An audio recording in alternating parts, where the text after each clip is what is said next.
कथा श्रवण कर कर सतमार्ग की ओर चलता नहीं है। पर मनुष्य यदि एक बार भी भगवान की कथा में पहुंच जाए और भगवान की कथा को श्रवण कर ले और अपने जीवन में थोड़ा सा भी उतार ले, अपने जीवन में अगर थोड़ी सी भी कथा को उसने उतार लिया, तो ये निश्चित है कि वो अपने गलत मार्ग को छोड़कर सतमार्ग की ओर अग्रण्य हो ही जाएगा। ये निश्चित है।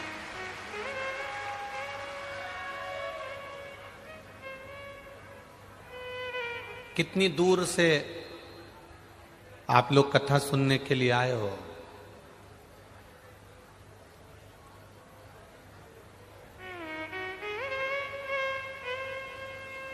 ये छत्तीसगढ़ की पहली कथा है जिसमें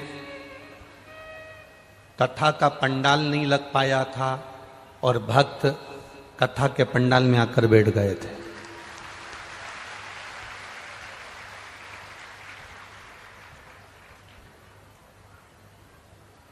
कथा का पंडाल तो लगा ही नहीं था और भक्त पहले से अपने अपने हिसाब से व्यवस्थाएं संभालने के लिए कथा के पंडाल में आ गए थे। कितनी श्रद्धा, कितना विश्वास, कितनी दृढ़ता है आपकी। कितनी दूर दूर से आप 500 kilometre, 200 kilometre, 50 kilometre, 10 kilometre, 20 kilometre दूर से चल चल कर, जब वहां से चले थे 50 किलोमीटर था और आगे बढ़े 25 किलोमीटर हो गया, और आगे बढ़े 10 किलोमीटर हो गया, और आगे बढ़े 5 किलोमीटर हो गया। आप इतनी दूर से चलते चलते चलते चलते चलते चलते दूरी कम होती चली गई और आप कथा के पंडाल में पहुंच गए और कथा आपको प्राप्त हो गई। जब इतनी दूर से चलकर धीरे धीरे आगे बढ़े तो दूरी कम हो गई और कथा आपको मिल गई। उसी तरह रोज शिव महापुराण की कथा जो टीवी पर सुन रहे हैं, जो फेसबुक पर सुन रहे हैं, जो पंडालों में कथा सुन रहे हैं, रोज प्रतिदिन हम कथा सुन रहे हैं। इसका मतलब है हम धीरे धीरे आगे बढ़ते चले जा रहे हैं। अपने घर से चले थे, धीरे धीरे बढ़े थे, बढ़ते बढ़ते गए, बढ़ते बढ़ते गए तो कथा प्राप्त हो गई। उसी तरह रोज कथा सुनते चले जाओगे, बढ़ते चले जाओगे, बढ़ते चले जाओगे तो एक दिन भोलेनाथ भी प्राप्त हो जाएगा। ये निश्चित है। लोग कहेंगे क्या मिलता है कथा सुनने से? अभी तो सुनी थी, 15 दिन पहले तो सुनी थी, 10 दिन पहले तो सुनी थी। शिव तत्व की प्राप्ति क्या होती है? एक पत्र में देखिए किसी माँ ने लिखा है, नहीं टूटा भरोसा, नहीं टूटा, मात्र टीवी पर कथा सुनकर भरोसा इतना दृढ़ हो गया, इतना दृढ़ हो गया कि मेरे बाबा को गोदी में संतान देना ही पड़ी। ये शिव तत्व है।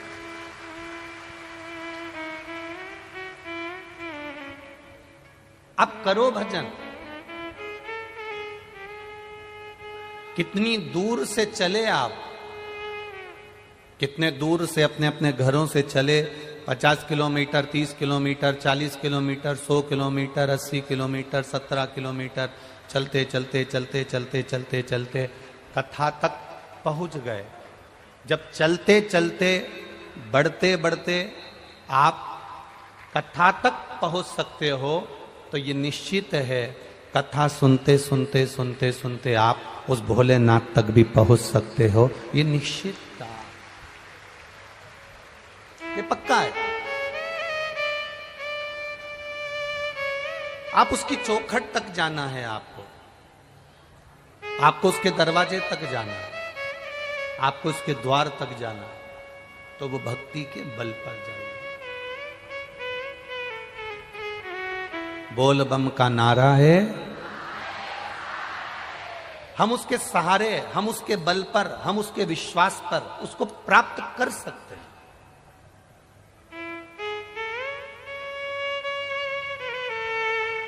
और जब हमारा भरोसा, हमारा विश्वास जब दृढ़ हो जाएगा, तब परमात्मा अवश्य प्राप्त होगा, ये निश्चित।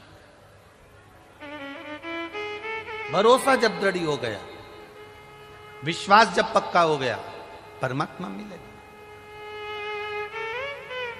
मनुष्य में, जानवर में, पशु में, पक्षी में एक सबसे बड़ा अंतर है। पशु, पक्षी, जानवर कथा श्रवण कर कर उस पथ पर नहीं चल सकते, पर मनुष्य कथा को श्रवण कर कर भगवान के सतमार्ग के पथ पर चल सकता है, वो भटकता नहीं है, ये निश्चितता।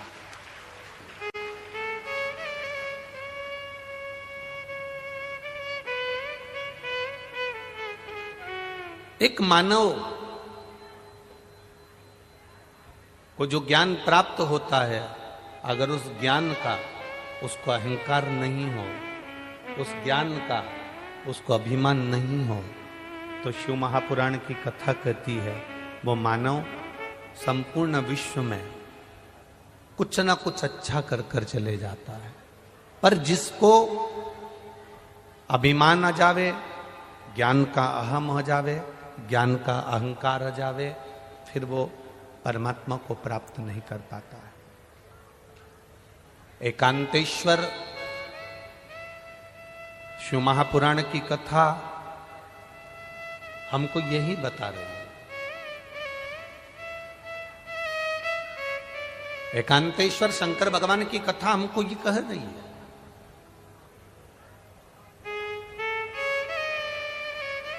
एकांतेश्वर शिव महापुराण की कथा ये हमको समझा रही है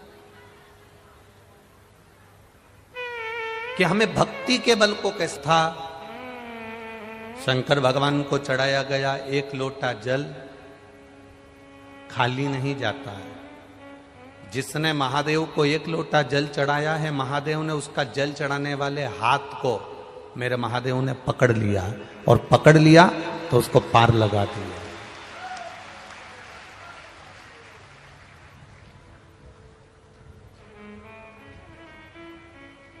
संपूर्ण ब्रह्मांड का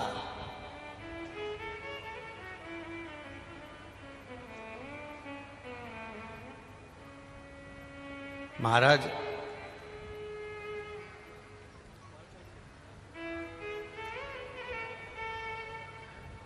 संपूर्ण ब्रह्मांड का यदि कोई संचालन करने वाला है, संपूर्ण ब्रह्मांड को अपनी मंजिल तक पहुंचाने वाला है, संपूर्ण ब्रह्मांड में अगर कहीं भक्ति का बीज भी प्रकट करने वाला है, संपूर्ण ब्रह्मांड में अगर कुछ देने की सामर्थ्यता कोई रखने वाला शिव है। शिव के सिवाय कुछ भी नहीं, केवल शिव।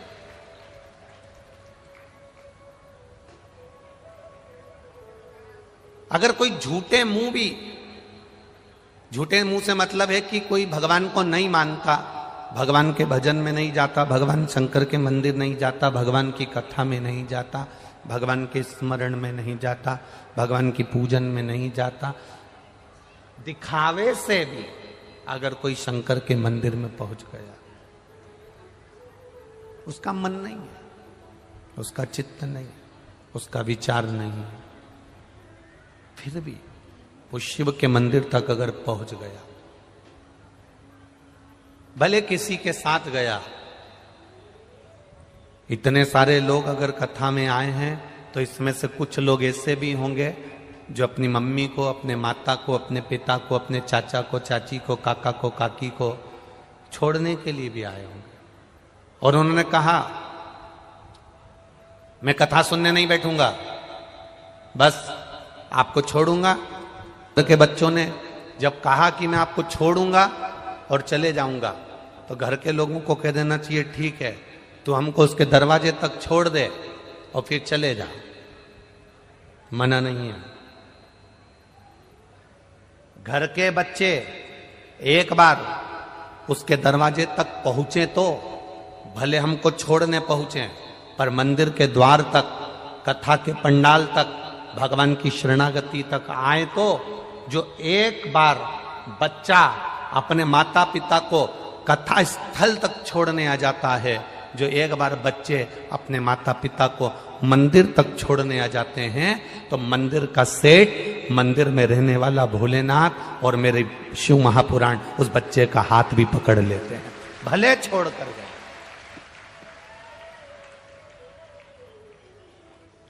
भले वो छोड़कर क्यों ना गया।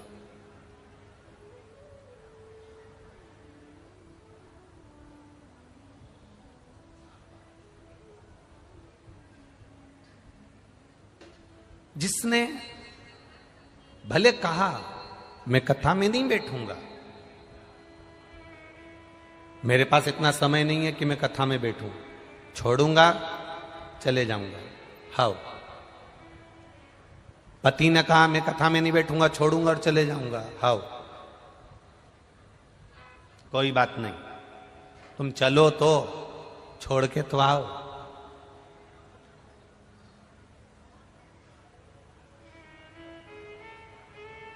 जमाई जीजा जब अपनी पत्नी को मायके छोड़ने के लिए जाता है, भले वो दरवाजे पे से छोड़कर चले जाए, पर सम्मान तो मिलता है ना कि जीजा जी आए हैं, जीजा जी आए हैं, बहनोई आया है, पानी पिला दो। भले वो छोड़कर जा रहे हैं, उसने कहा मैं रुकूंगा नहीं,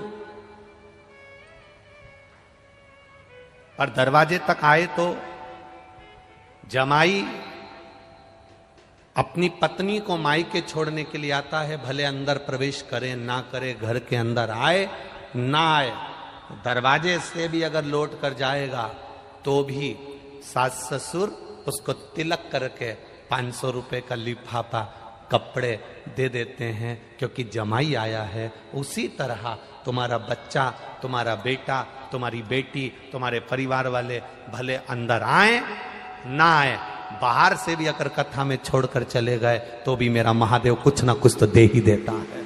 वो शिव है।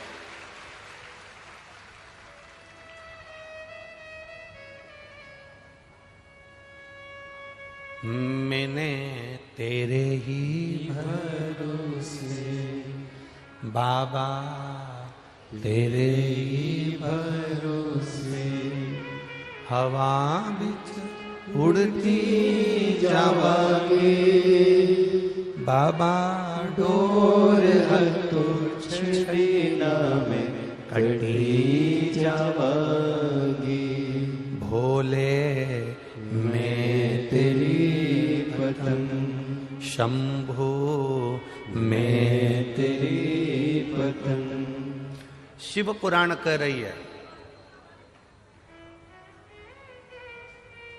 एक छोटे से पत्थर को जल चढ़ाना चालू कर दोगे, पूजना चालू कर दोगे, पूजते रहोगे, पूजते रहोगे, पूजते रहोगे, तो पत्थर में भी प्राण आ जाते हैं और पत्थर की भी प्राण प्रतिष्ठा हो जाती है।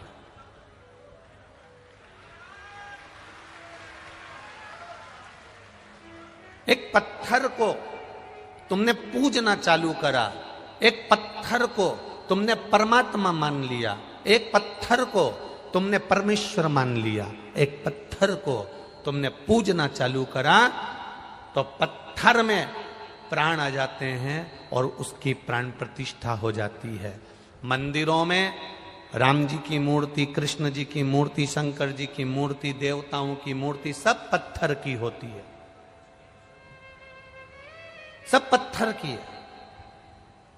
ब्राह्मण देवता, भूदेवता, विद्वत ब्राह्मण, संत, साधु, गुरुजन जब उस पत्थर की मूर्ति की पूजन करना चालू करते हैं, पत्थर की मूर्ति को जब प्राण देना चालू करते हैं, पत्थर की मूर्ति की जब पूजन चालू करते हैं, तो उसमें प्राण आ जाते हैं और उसकी प्राण प्रतिष्ठा हो जाती है। एक पत्थर को पूजना चालू करोगे, बार बार जल चढ़ाना चालू करोगे, बार बार उसके ऊपर बेलपत्र चढ़ाना चालू करोगे, बार बार आप उसकी पूजन करना चालू करोगे, तो पत्थर पत्थर में प्राण आ जाते हैं, प्राण प्रतिष्ठा हो जाती है और आपकी मनोकामना पूर्ण होने लगती है। उसी तरह जब आप रोज रोज भगवान की कथा सुनते चले जाओगे, भले टीवी पर सुन रहे हो, भले फेसबुक यूट्यूब पर सुन रहे हो, भले मोबाइल पर सुन रहे हो, भले पंडाल में सुन रहे हो, बार बार भजन गाते चले जाओगे, बार बार पूजन करते चले जाओगे, बार बार कथा सुनते चले जाओगे, जितनी बार कथा सुनते चले जाओगे उतना वो कथा, वो भजन की प्राण प्रतिष्ठा हो जाएगी और आपकी कामना पूर्ण हो जाएगी।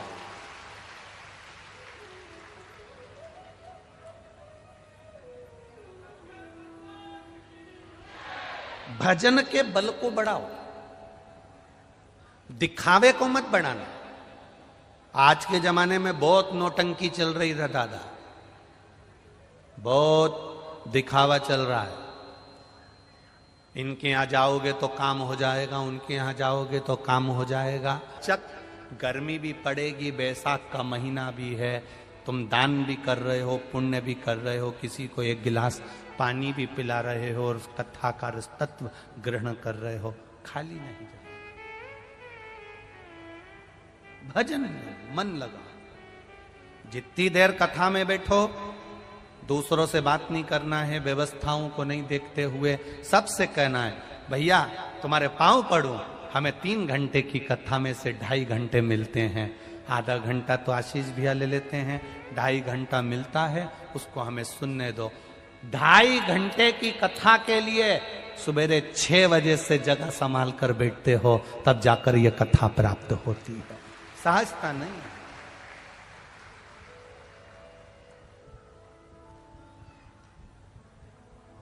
भजन में चित्त लगाओ, जितनी देर बैठो उतनी देर तुम्हारे मुख पर श्री शिवाय नमस्ते, जितनी देर बैठो उतनी देर तुम्हारे मुख पर भगवान का भजन। मार्कंडू जी ने एकांत में शिव जी का पूजन करा, शंकर भगवान प्रकट हो गए, प्रसन्न हो गए।